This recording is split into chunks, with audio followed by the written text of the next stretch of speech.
Para sa mga nakaabang para sa ating mini sumubot at sa mga nakasubaybay is fully assembled na nga yung ating mini sumubot and na-trial and error ko na siya. So, as far as I can know, wala na siyang issue and may dinadagdag na lang tayong mga ibang design para maging okay yung ating mini sumubot.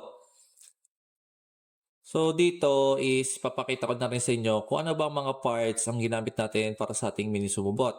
So, unahin na natin dito sa ilalim. So, makikita nyo, meron tayong TCR-T5000 na IR reflective sensor. So, dalawa yan para sa left and right. Ito ang nagde-detect ng line sa ating ring para hindi siya lumabas. So, yan. Tapos dito sa ating harapan, meron tayong tatlong ultrasonic sensor. Meron tayo sa mid, left and right. Ito naman nagde-detect ng opponent ng mini sumubot. Kung mag-a-attack na ba siya or hindi. And dito sa taas, meron tayong ESP32, OLED, DRB8833 motor driver, ating power system, and ayan, yan yung bumubuo sa ating PCB. So ito ang ating brain and control ng sumubot.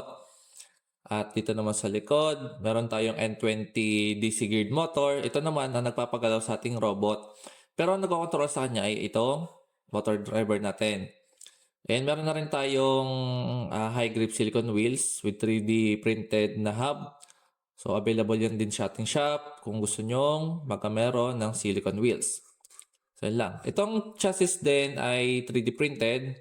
So easy to purchase lang din tong mga parts na to sa market. So yun lang guys. For mga updates sa ating mini sumubot is stay tuned lang sa ating channel.